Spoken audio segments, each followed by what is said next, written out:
seamless floor. So Mike's going to grind these joints out, and we're going to put our Fast Set two-part polyurea caulking in there. So Mike, tell them what you're going to do. Okay, in a lot of floors you have what you call control joints. We prep the face of the concrete. It's necessary to get down into the control joint using a crack chaser wheel, diamond tip wheel.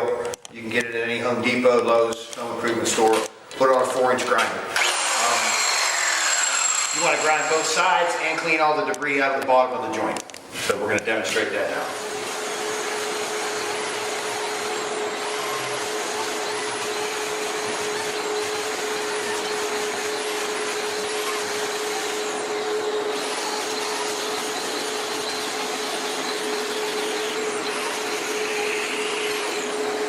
Mike, explain what you're doing with the backer rod. After cleaning up, we demonstrated the cleaning out of the expansion joint or the control joint, whatever you like to call it, with the diamond wheel.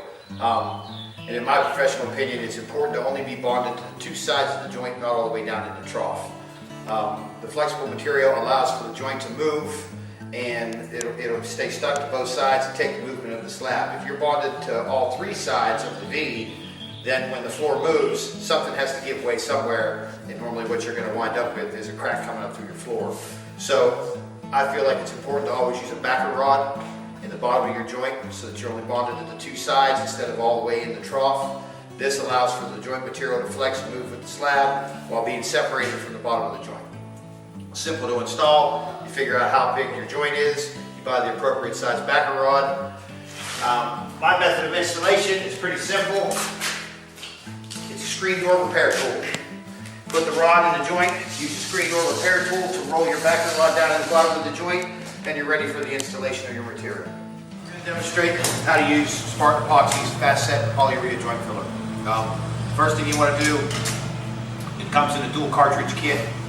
It's sealed on the top from the factory, and you're going to want to hold it up to the sunlight, and you'll see that one part of it is a little bit dark and the other part's clear. Inside this kit, there's two little shaker balls.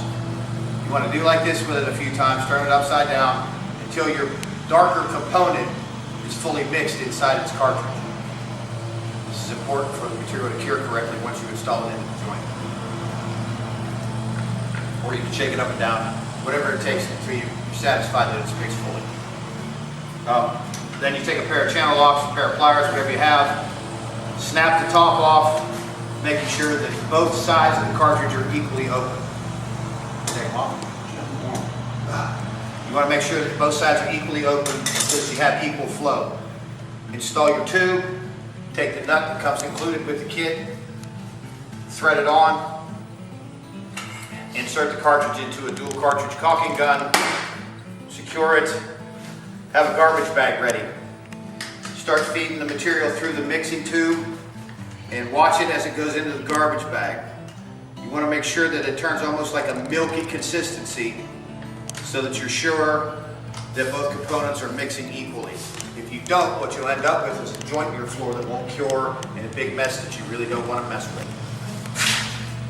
So you can only use the mixing tip one time. One time. Each cartridge comes with its own mixing tip. And once that epoxy's in that tip, you got to move. You have minutes. It's a fast set material. Yes. Fast set. It's going to get hot. Now what you want to do is slowly apply the material into the joint and overfill the joint just a little bit. You'll understand why in a few minutes. This is to make your floor seamless.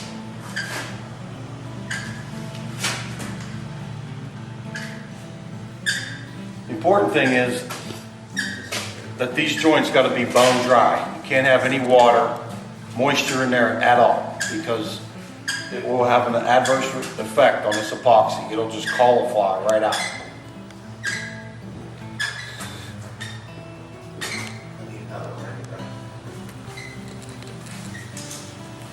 Stacked up big joints.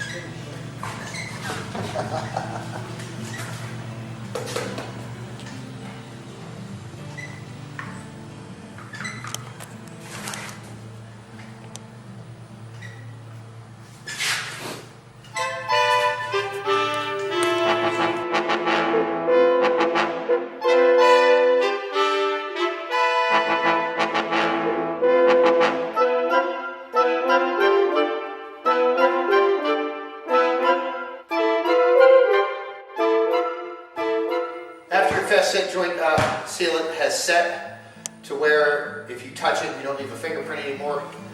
You're ready to shave and flush with the surrounding concrete using a razor scraper. Pretty simple.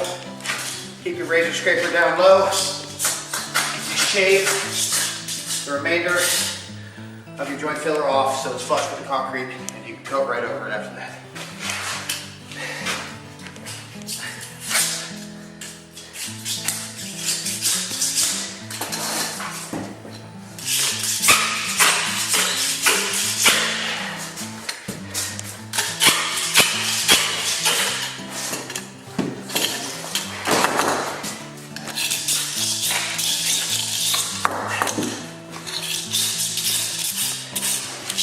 And if your floor has a lot of fall to the drains and you lose a little bit of height, you go right over top of that with your Spartan Epoxy crack filler, pull it tight, and you'll be just fine.